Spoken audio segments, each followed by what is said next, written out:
How did the Army mobilize for the Spanish-American War? What were the Army actions in the Philippine insurrection? What was the Army role in developing the Panama Canal? And what was the significance of Walter Reed's discovery of the causes of yellow fever?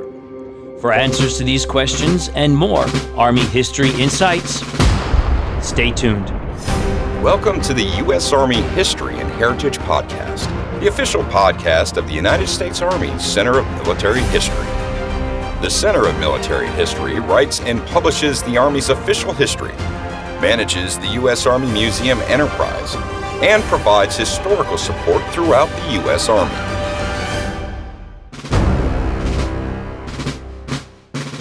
Hello, everyone, and welcome to the United States Army History and Heritage Podcast. I'm Lee Reynolds, the Strategic Communications Officer for the Center of Military History. In this episode, we're examining the U.S. Army role in the Spanish-American War and the development of the Panama Canal. I'm speaking today with CMH historian Dr. Matthew Margis. Welcome, Matt, and thanks for joining me. Yeah, thanks for having me. I'm glad to be here again. Great. Yeah, thanks for coming on back. And so for those who don't know Dr. Margis, he works with the U.S. Army Center of Military History as the historian for the Office of the Chief of Staff of the Army. He has been with CMH since 2017. Prior to taking his current position, he worked as a researcher in the Histories Division. His area of expertise is late 19th century and early 20th century military professionalization. Perfect for this time period, for these next couple of episodes. So we got the right guy here, that's for sure. So he graduated with a PhD from Iowa State University in 2016. His dissertation, America's Progressive Army, How the National Guard Grew Out of Progressive Era Reforms, won the Karras Award for Outstanding Dissertation in 2017, an awesome achievement. Congratulations. He's currently converting his dissertation into a manuscript for publication. Dr. Margis has written articles on African American service during World War I and numerous book reviews. He recently published a chapter on consolidating gains during Operation Market Garden during World War II in an Army University Press volume on large-scale combat operations. Well, that's a lot. Anything I'm missing there, Matt? No, I think that about covers it. All right, perfect. Well, let's roll right into it then. All right. So let's start with an overview of the strategic information.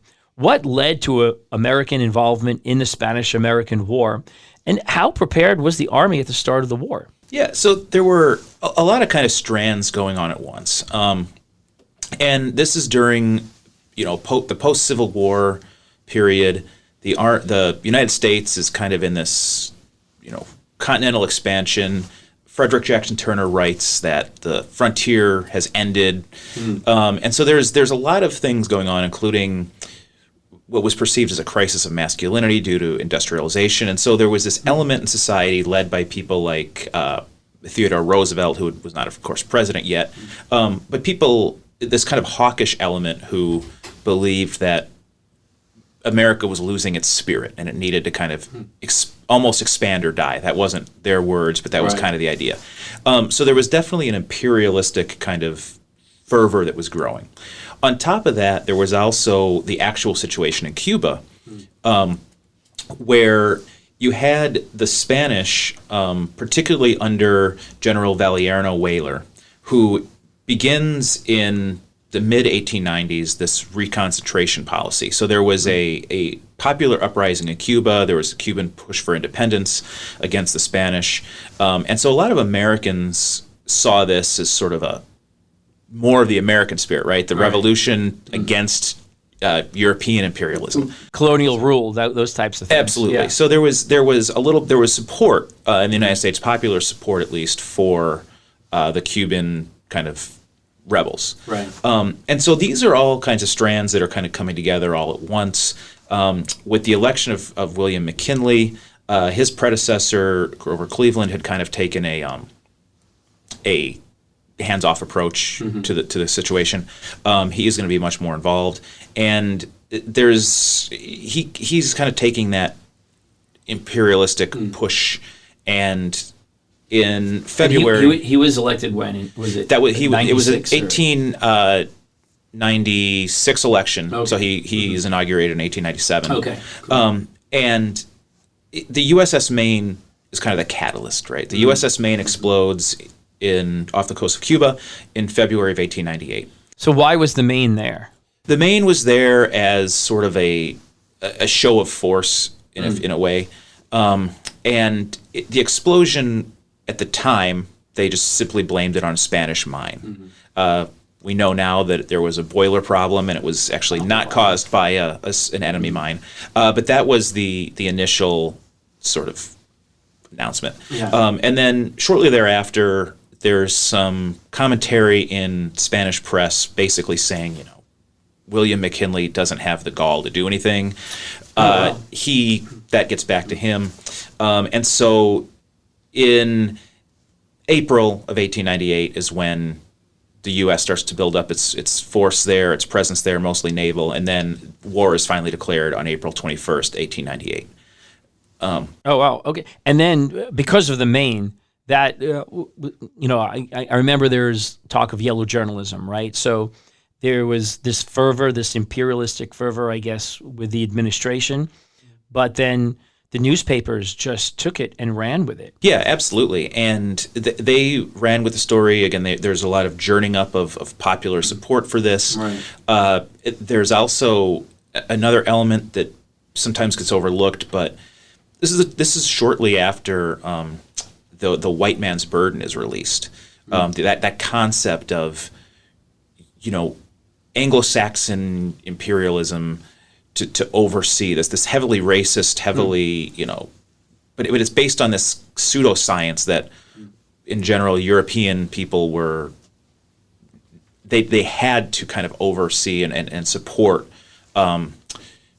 basically people of color in these, and so a lot of Americans just sort of saw it as their duty to help the Cuban, almost as though the Cubans were like like children is how they kind of saw it. So again, very, very kind of heavily racist, but that's also playing into this, and of course newspapers and articles and journals are just running with that. And then the Remember the Maine, Yeah, absolutely. Yep. So, okay, so war is declared, and how ready is the Army to go on over there? And the United States Army in 1898 is woefully unprepared for any overseas undertaking.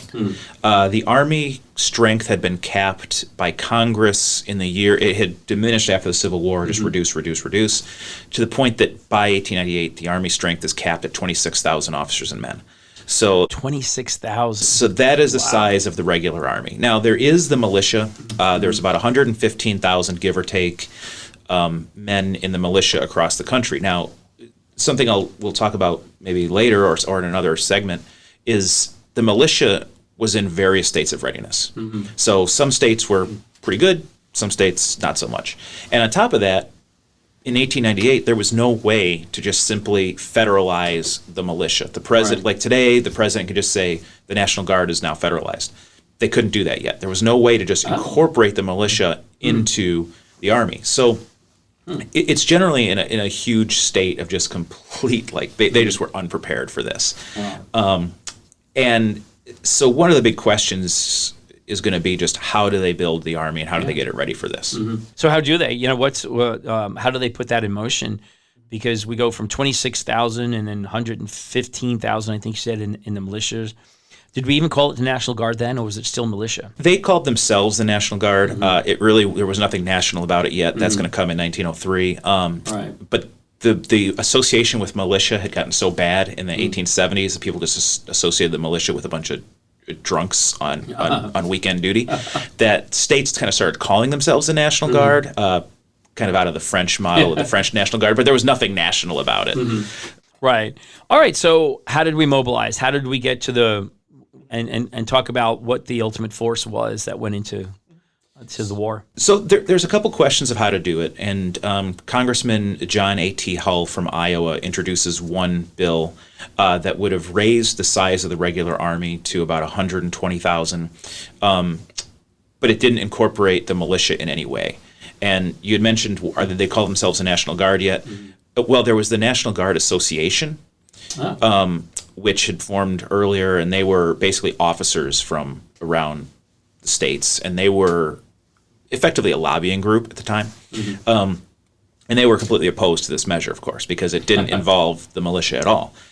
So that kind of gets thrown out. And what's replaced with it on the day after war is declared on April 22nd, the Mobilization Act passes. This is basically an updated version of the Civil War style mobilization, where President McKinley calls for 60,000 volunteers. Congress authorizes the regular army to expand up to 60,000. The volunteer system was based on state quotas. There's so much enthusiasm that a few weeks later, I guess, McKinley will actually expand that to 125,000 volunteers. Oh, wow. And these are kind of federal volunteers, where they're volunteer soldiers with federally supported officers. So the most famous, of course, of these would become the 1st U.S. Volunteer Cavalry, the Rough Riders. But what they also allow for is for states to basically offer up their existing militia regiments as volunteers. So they can say, okay, our state quota is 13,000. Well, we have a militia of 10,000. So we're going to offer up our militia as volunteer soldiers, and then we only need to raise 3,000 more. That works unless those militiamen say no. Because again, they can refuse. There's no federal way to force them into service. And there's a couple cases, particularly this happens in Iowa, where they're volunteered and they say, well, we'll only go if we can stay as a regiment. You can't break us up. We're staying as the 4th Iowa Infantry, and and the federal government says, well, we don't need you as a we need to spread some people out.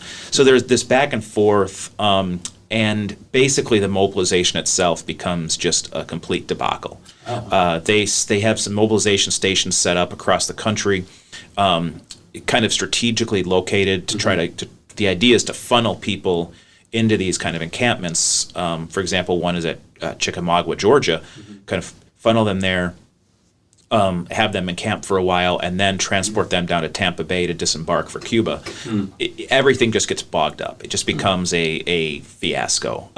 Transportation, supply, just the logistics of it completely break down. And Tampa Bay becomes just a site of complete chaos as all these materiel are just streaming into Tampa Bay. And basically a town that has like 3 rail lines, and so the railroads are just completely backed up. It did not go well. And but eventually, how many people were raised? Eventually, I mean, the ultimate size, I mean, the 125,000 volunteers do come through. So the Army will, at the time, go from, again, that 26,000 to by the time the actual war ends, the size of the Army is up to about 120,000, and then it's going to reduce back down, and a lot of those volunteers are going to be allowed to go home. But it does expand pretty rapidly. So it sounds to me, the way you've explained it, that when we realized we needed to raise an army, they went back to the Civil War model. Is what it looks like or sounds like. Yeah, they kind of went back to what they knew, and part of the reason for that is there were no federal laws. There was no equivalent at the time of today, the National Defense Authorization Act. That just didn't exist. So there was no federal process. There was no known process for raising the Army in a kind of a systematic manner, because prior to this, the only time the United States ever had to do this was during the Civil War, Mexican War, and they were able to do it through volunteers. So I guess the point of this is using history to guide them, and we see that recurring over and over and over again. But so was there anything innovative about this process? Not much. It was, again, the process of mobilization was kind of backward. What it's going to do, though, is this is going to put the Secretary of War, Russell Alger, really in the hot seat. And a lot of the problems, and this is something I think we're going to talk about more in another segment, but a lot of the problems of the mobilization, a lot of the shortcomings, they expose the lack of kind of a systematic process. And so what's going to come after the reforms that come in the early 20th century, Russell Alger even being replaced by Elihu Root, that's all as a result of this. Okay. So as we're entering the conflict, talk about the weapons. What rifles were we using? What any new artillery pieces? What was the technology like? Yeah, so the technology had come a long way since the Civil War. The United States was slow to adopt a lot of that. By 1898, the regular army and a lot of the militia was using the Krag Jorgensen rifle, which was the first time the U.S. Army ever adopted a smokeless powder, magazine-fed bolt-action rifle. It was fairly functional. That was what most of the Army had. At least the regular Army used that rifle. Machine guns were really not quite there yet, but Gatling guns were certainly popular in the U.S. Army. One of the places where the Army was actually well behind the curve was with artillery, field artillery. The U.S. Army had not adopted a modern field piece yet. The French, the Europeans were using kind of, if you think of the French 75 millimeter artillery piece, right? That's out now, which is it has a recoil mechanism. It uses smokeless powder. All these things. The U.S. was still using basically older style field artillery with black powder, and that's going to be a problem during a couple of the battles in Cuba, actually, because the Spanish are actually, though they are a much smaller force, they're actually much better equipped because they're using modern European artillery pieces. Some militia units will go to war using older model Springfields, which they weren't the single-shot muzzle loaders anymore. Right. They were breech loaders, but they still used black powder. So there's a gamut of kind of the technology. Okay, so there wasn't a standardization yet in the regular force. Not yet. They're trying to get there, but there's just a lot of, and this again is one of the supply and logistics issues where there's just a lot of debate over what they needed. And when the Army was mostly a frontier force, mostly a constabulary between the end of the Civil War and 1898, why do they need to spend all this money on these modern field pieces? Why does Congress need to spend all this money on updating an army when there's no more frontier? So it's really, the Army would love to have these modern things, but Congress was really a little stingy when it came to funding. So now let's talk about the actions in Cuba. What was the strategy and the tactics used there, and talk about some of the key battles? So basically the Army is going to kind of fight a 19th century style war. The idea is being, capture the capital, defeat the enemy forces in the field, and capture territory. The war actually starts in the Philippines. The first major battle is a naval battle. This you've probably heard of, Commodore George Dewey's battle at Manila Bay. That's going to be in May of 1898, so only a few days after war is declared, which is a complete American victory there. Dewey is going to go on to escort Emilio Aguinaldo, who's in exile in Hong Kong. He was a Filipino rebel leader. He's going to bring him back into the Philippines. That's going to be something we'll talk about in a few minutes. But in Cuba, the idea is, again, land, basically capture a landing zone, and then move inland and move on Santiago. When they land, Major General William R. Shafter is put in command of the 5th Corps, which will oversee operations. He's expecting kind of a fight. The landings actually go pretty smoothly. Getting on the ships in Tampa Bay, getting them from Tampa Bay to Cuba, not so much. But once they landed there, the landings were pretty smooth. There wasn't a lot of resistance there. In Santiago? And this is off of the towns are actually Siboney and I can't remember the other. They're not quite to Santiago yet. They got to move inland to get to Santiago. Right, and I know Guantanamo Bay. This is where Guantanamo Bay starts. Yeah, the Marines had landed at Guantanamo Bay actually a little earlier, and they had captured that area. And so that's basically the situation. They start landing in the end of June, 22nd, 23rd of June. There's a small skirmish on June 23rd near Siboney, and basically what that's going to do is Major General Joseph Wheeler, who is the commander of the cavalry division. Now, Joseph Wheeler was actually a Confederate general during the Civil War. He, like General Shafter, are definitely up in age.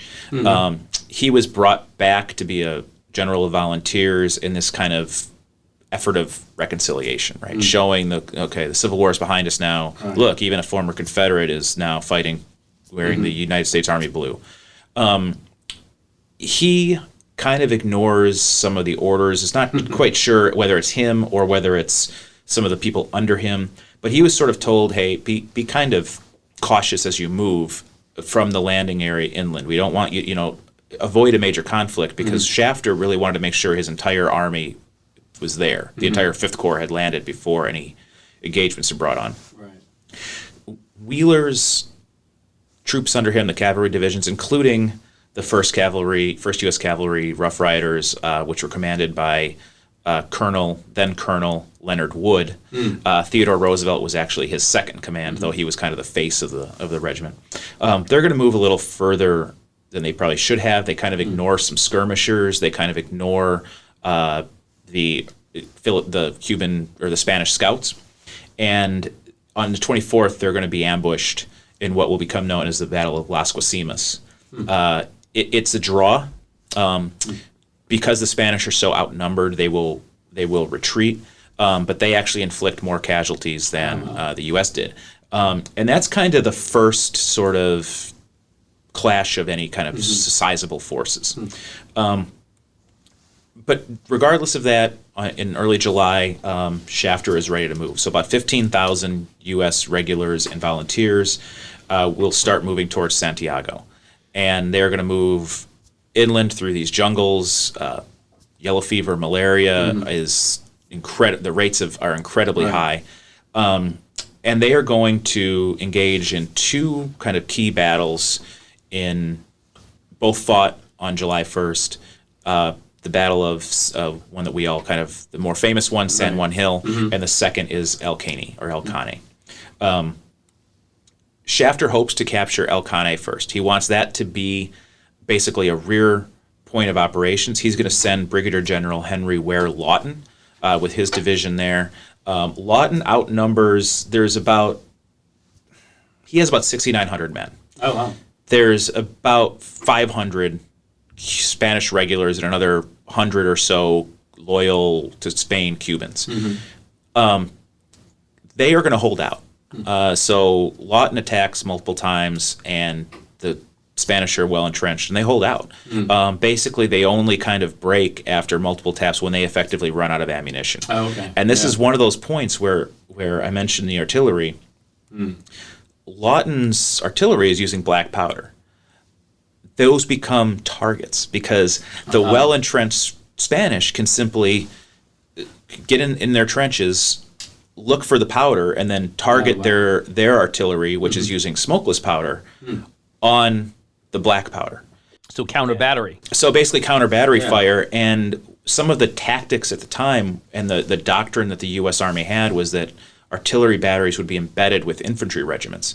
So the infantry would be basically huddled around the artillery rather than in front of it or behind it. And so casualties started to mount because the counter battery fire was just basically hitting the infantry that was huddled around the and that's going to happen both there and at San Juan Heights as well. A little more casualty rates there. But even though Shafter wanted to capture El Caney first, he orders the attack on the heights at San Juan Hill. This is where the two major fights, San Juan Hill, Kettle Hill. Some of the famous actions are going to happen here, right? The Rough Riders capture Kettle Hill. I think he's a captain, but John J. Pershing is there. Yeah. He's with the 10th Cavalry, which is the Buffalo Soldiers, an all-black regiment. They're going to suffer extremely high casualties. Was the 9th there too, or was it just the 10th of the Buffalo Soldiers? Believe the 10th. I could be wrong on that, though, and don't quote me on that one. Yeah. But they're going to suffer incredibly high casualty rates, especially among the officers. And part of it was because of their location. They were kind of bogged down. They're not getting good orders to move, and it's sort of like, we're here. And again, the Spanish artillery is just raining on them. Yeah. The kind of the weapon that's going to be the most effective for the U.S. is going to be the Gatling gun. Once for example, they capture Kettle Hill. And the Rough Riders, again, that was kind of Leonard Wood and Theodore Roosevelt were kind of like, we're sitting ducks where we are. We have to decide, are we going to pull back or attack this hill? And it's like, well, let's attack the hill. So did they attack San Juan or Kettle Hill? They were on Kettle Hill, actually. Mm-hmm. But once they capture that, they're able to put artillery, or not artillery, but Gatling guns and things up there. And then that's going to allow them to kind of have a better position. And after a while, the Spanish will just simply, due to being outnumbered, will retreat. And that kind of opens the way to Santiago. So Shafter is going to order his troops to move in. At the same time, the Navy is going to basically block the exits from Santiago. So as the Spanish trying to retreat, the Navy basically blocks that, and they're forced to eventually capitulate. The fighting just around the heights, though, there's going to be basically on the U.S. side about 200 killed and another roughly 1,200 wounded in the day and a half of fighting on the heights around. Wow. So when you say the Spanish capitulated, was that all their forces in Cuba? Or was it? So it's going to be Cuba at the time. They're going to, after the Battle of Santiago, which again is mostly a naval battle on July 3rd, then it just becomes sort of formulaic. There's General Shafter is in Santiago. There's negotiations going on, and over the next month, they're going to work out Spanish capitulation. There's U.S. troops who land in Puerto Rico as well. There's a lot less intense fighting there, but there are some skirmishes. This is going to involve Puerto Rico. And then the same is kind of going on in the Philippines. There's actually some ground combat going on there. As I mentioned, though, remember, Dewey brings Aguinaldo back, so the Cuban or the Filipino rebels are definitely supporting the U.S. work there. And by December of 1898, the Treaty of Paris is signed. But for all intents and purposes, what William McKinley would call his splendid little war, the Cuban part of the Spanish-American War is over by August of 1898. Wow, so that was relatively quick. So from mobilization to deployment to winning those battles, that was really quick. Yeah, really. If from April to end of April to end of August, and that's going to, of course, feed into this kind of idea of the American the abilities of the military to do this, and part of their ability to do it so quickly, even though it was basically an undertrained, unprepared force, was that they just vastly outnumbered the Spanish there. There's numbers of people. All right. So then, at least in that part of the world, America gains an ally in Cuba. We get Guantanamo Bay. I think it's important to note because Guantanamo was in today. It's still in the news a lot. So yeah, and actually there were some congressional dealings going on here, and one of the way to get the authorization for war allowed even was that they agreed right away to not annex Cuba because some of the criticism right off the bat was, they're just doing this to gain Cuba. Well, no, they wrote in there that they could not annex Cuba, but they do negotiate to maintain Guantanamo Bay. This is how the U.S. gains territory in this is how they gain Puerto Rico, Guam, and the Philippines, because from basically then until World War II, the Philippines are ostensibly under U.S. kind of control. Right. So now let's shift a little bit more to the Philippines. You talked about Dewey and that there was some limited action. What was the Army role going on in the Philippines at the time? So the Army is going to, shortly after the Battle of Manila, the Army is going to start sending over soldiers by the thousands. They're going to go on these these ships from basically disembark from San Francisco, refit either in Hawaii or Guam, and then move up into the. And are these troops that were used in Cuba?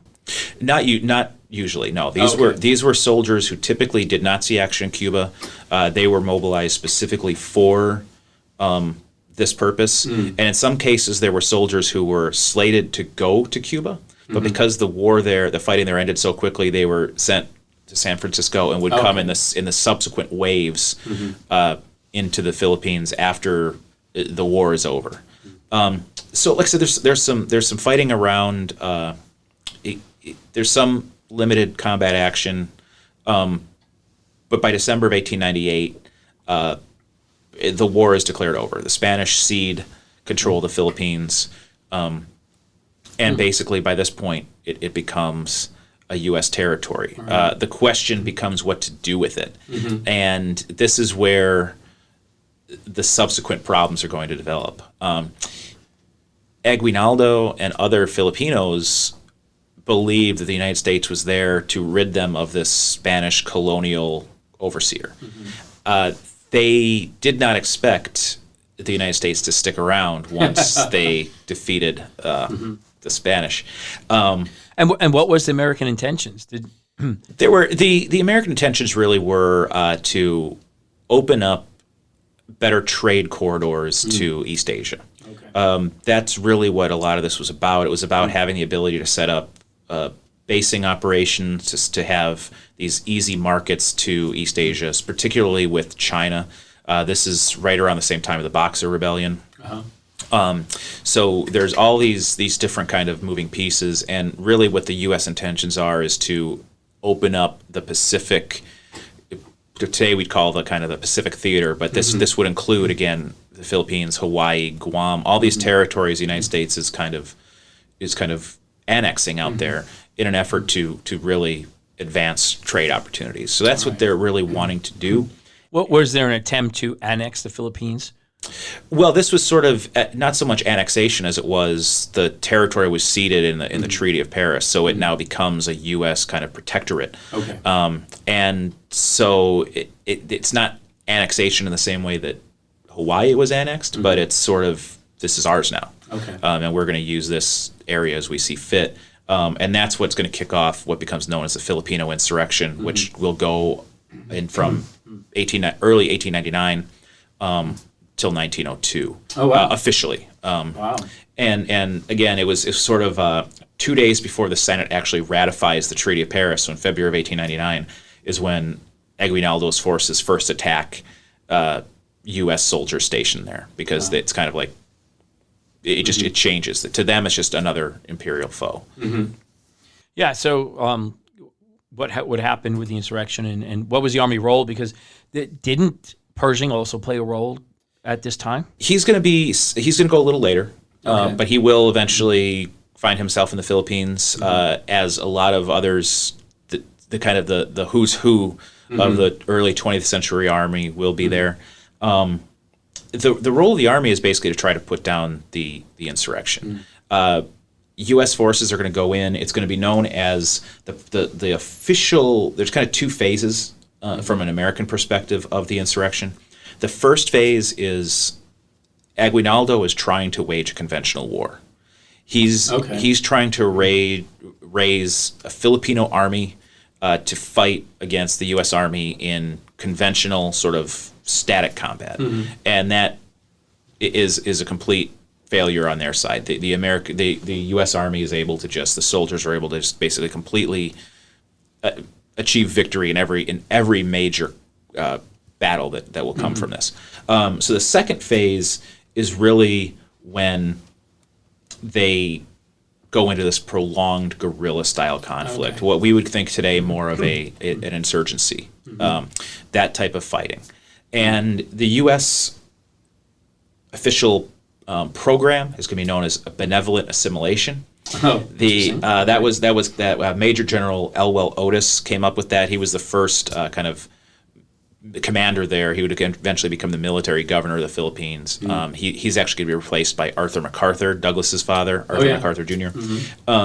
And the idea is basically we're going to fight the insurrection and treat it very harshly. So if you're an insurrectionist, an insurgent, you're going to be rooted out. We're going to fight you as we would anywhere. But the benevolent side of it is, but we're going to do these great things for the Philippines. We're going to build roads and schools and hospitals, and that sounds vaguely familiar. It's right. The words kind of change. The nation building at the same time, or winning hearts and minds is another phrase. And that's what the attempt is made. And it really does have an effect. It really does work. When Arthur MacArthur comes in and replaces Otis in 1900, he's going to authorize General Frederick Funston to lead an expedition, which ultimately captures Aguinaldo. And basically by that point, the insurrection just kind of starts to kind of wane down. It's officially declared over in 1902, though it's not really. There's still some parts, particularly the southern Philippine islands, where there's a large Moro or Muslim population there. Yeah. They're going to hold out for much longer. There's going to be that's where General Pershing will find himself in 1901, and there's some atrocities committed on both sides. Some of these are well documented, but effectively the insurrection portion of it, the official insurrection, is over by 1902. But the U.S. is going to remain pretty heavily occupied in the Philippines for some time to come. I mean, over the next, from 1902 until really the eve of American entry into World War I, if you're a soldier in the regular army, there's a pretty good chance you're going to do a rotation through the Philippines. Oh, wow. And they even created a volunteer corps to go specifically. You would volunteer for service in the Philippines.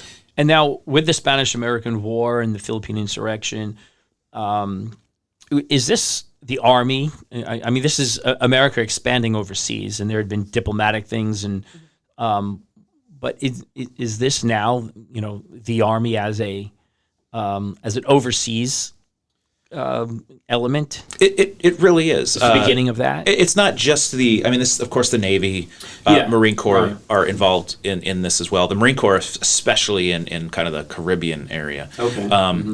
But yeah, this is really the start of a permanent presence of the U.S. Army in overseas territories. Yeah. And really, that's going to be from this period onward pretty constant. There's not really, I don't think there's ever a moment after 1898 where there aren't U.S. soldiers permanently stationed somewhere overseas. Because you also mentioned the Boxer Rebellion. So I know we didn't plan on that, but can you briefly describe what happened there? Because that was the same time frame. It's the same time frame. The Boxer Rebellion was effectively another case of the same thing, but in China.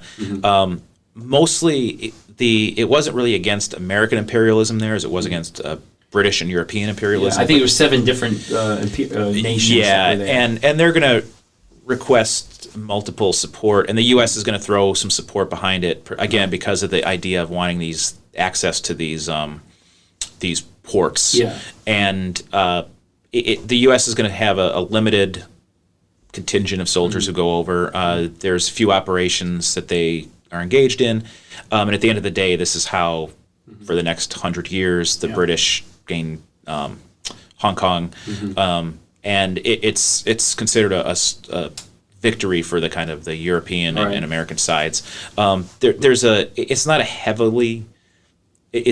We're not talking, tens of thousands of American soldiers here. We're talking a small kind of overseas contingent. Yeah, and I think the battles, it was like 3 months or something. And it's in and out. But, and a few medals of honor. There. Now, granted, at the time, that was the only medal you could get. Okay.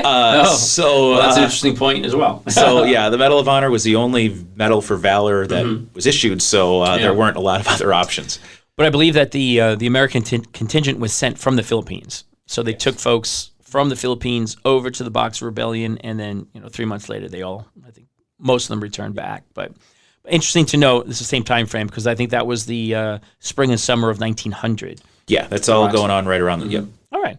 Well, good. Well, no. So at the end of the conflict, the Spanish-American War, the Philippine insurrection, how did the Army change? What were the lessons learned, and how did we move forward? What's going to happen, and this is kind of, I don't want to get too deep into this because I think we'll talk about this another time, but as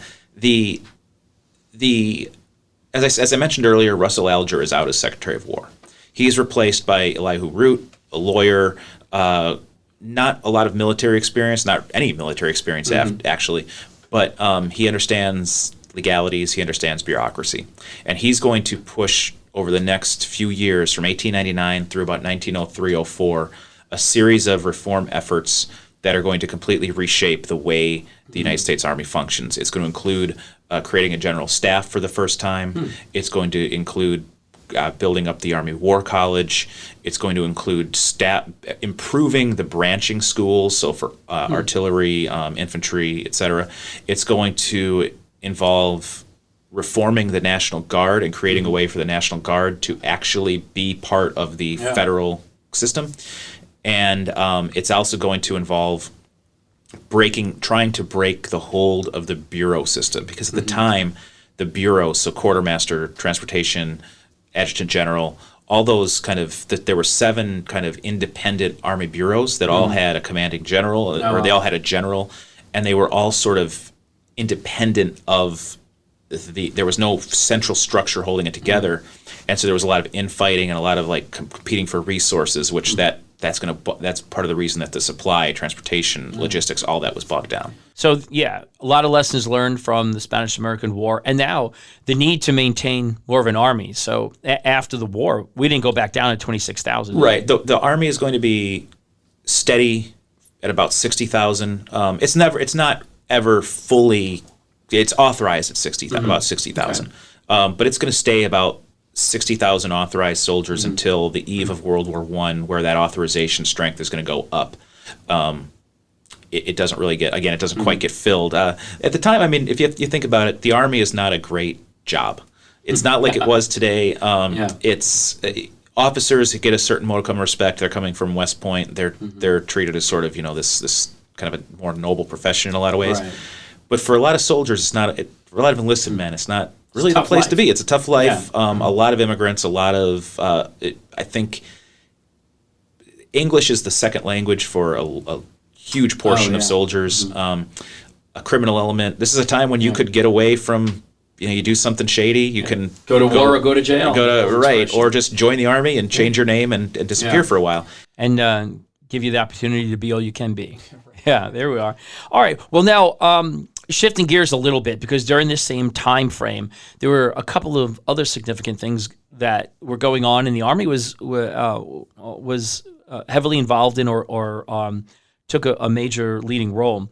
Medicine. You mentioned earlier in Cuba the problems with yellow fever and malaria, and that in fact, I think we had more deaths in Cuba during the Spanish-American War from disease than we did from combat. Oh, and by a wide margin. Yeah. At one point, there was after the major combat operations had ended, it was estimated that there was about 75% of the remaining occupation force that was unfit for duty due to illness. Wow. And the illnesses were pretty much all tropical diseases, yellow fever, malaria. So it was bad. It was a bad situation. Part of the reason that the withdrawal from Cuba happened so quickly is because of the disease. And what's going to happen is so Walter Reed and a team of doctors are going to. Now, he was major at the time. He was a major. Major right. Walter Reed, yes. Army doctor. Yes, an Army medical doctor, Army surgeon, and he's going to go in and he's going to test a theory that was actually put forward by a Cuban expert. I don't know if expert's the right word, but Carlos Finlay. And what Finlay theorized was that mosquitoes or bugs were carrying the pathogen that caused yellow fever. Because up until then, they thought it was what? Human contact? They thought it was human contact. They thought it was, this is kind of the era still of miasma, bad air. It's caused by filthy, water that gets in the air. So all the precautions that we were taking weren't really doing anything. Not really. Sometimes in some cases they actually did in some ways help. Like if we're really concerned about sanitation, you're going to limit the mosquitoes. But what did help? They didn't realize why it was helping. Yeah. But this is the time. This is only a few years after Louis Pasteur comes up with germ theory. So people are starting to come around to this idea that people get sick not because of bad air, but because there are actual bacteria or viruses that you can't see that cause disease. So that's going to play into this. And so Walter Reed and his medical team are going to prove that it is mosquitoes, a specific type of mosquito, that carries yellow fever. And later on, that's going to be discovered as well, that the parasite that a certain type of mosquito carries is what causes malaria. So the U.S. Army is going to create a yellow fever commission in 1900. And over the next few years, they are going to go about and they're going to basically wage war against mosquitoes. And they all but eradicate yellow fever in Cuba and later in Panama over the course of a few years, just by once they discover that it's the mosquitoes that are causing the disease, they can then go about trying to eradicate the mosquitoes. Yeah, and this is, I think, some of the first times that we start seeing mosquito nets, around sleeping areas, fumigating, getting rid of water that doesn't need to be around. Absolutely. Yeah, the mosquito net is going to become a general issue item in the Philippines after this. Right. Well, serving overseas in tropical areas, I was always issued a mosquito net. It's still to this day.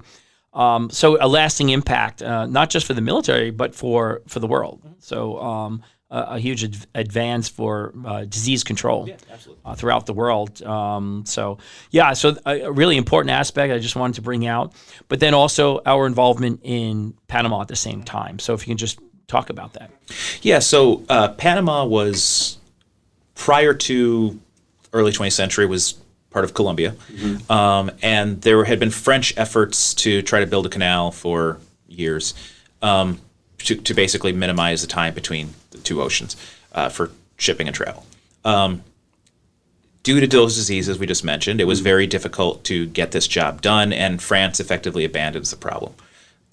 Now President Theodore Roosevelt, after William McKinley's assassination, sees the opportunity to want to take control of that project. The problem is the Colombians aren't really too keen on that, but there is a Panamanian independence movement that Theodore Roosevelt, mostly again a naval effort, but certainly supports, let's just say. And talk softly and carry a big stick. And right, and when warships show up on the coast and basically tell the Colombians, we're on the Panamanian side, you might not necessarily have to shoot a lot of rounds to help. And I think this is when that term gunboat diplomacy came into effect as well. Yes. Yeah. And so basically the U.S. is going to gain the approval of the new Panamanian government, again, sometimes through gunboat diplomacy, but to build this canal. So the Corps of Engineers, the Army Corps of Engineers, is going to overtake the project. It doesn't. There's some problems there at first. It kind of slow moving. In 1907, George W. Gaethels, General Gaethels, is going to replace. I can't remember his first name is escaping now, but Gorgas. He's going to replace him as kind of the man in charge in Panama, and he's going to see the project through to completion.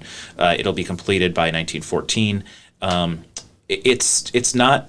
The Army, there's not a lot of soldiers building the canal, right? It's the Corps of Engineers overseeing the project. Okay. Most of the work is being done by the Panamanian population, sometimes under fairly harsh conditions. Gaethels is going to ease that a bit. Part of the reason it was slow moving was because his predecessor was a little more harsh. Gaethels is going to kind of understand a little bit of how to balance work versus, kind of the intensity of it and things like benevolence again. Right? Yeah, in a way, yeah, absolutely. But it is you can't. No one can deny the success of the results. That by 1914, the canal is open and it's in under American control until I think 1979 is the Carter administration is when they turned it back over to right. them. But okay, great.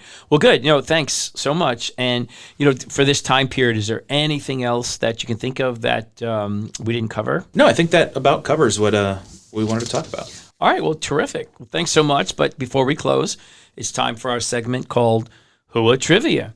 So what piece of significant Army trivia about this time period can you share?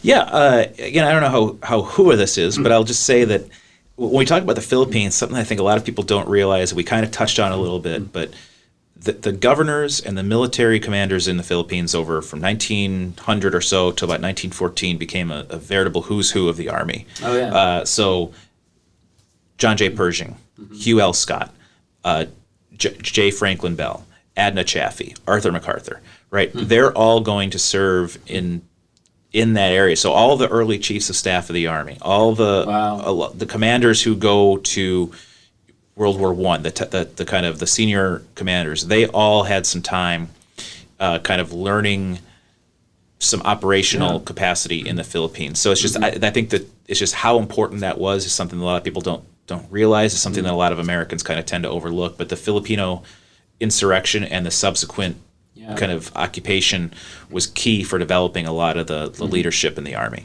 It's interesting because by comparison, we often look at the war with Mexico as the training ground for the Civil War leaders. Yeah, absolutely. And so, yeah. All right, great. Well, good. Well, thank you so much, Matt, for your discussion and insights today about the Spanish-American War and Panama Canal and Walter Reed. All, I think, very, very important aspects of Army history. And if anyone wants to learn more about the Spanish-American War, Panama, or Walter Reed, or learn more about Army history in general, then I encourage you to explore our website at history.army.mil. And if you want to experience Army history every day, then visit our social media on Facebook, Twitter, and Instagram. Please join us every week for this podcast, where you'll get more in-depth discussions as we cover topics from all eras of U.S. Army history, examining battles, soldier experiences, equipment, weapons, and tactics. Thanks for joining us today on the United States Army History and Heritage Podcast. For the Center of Military History, I'm Lee Reynolds, and until next time, we're history.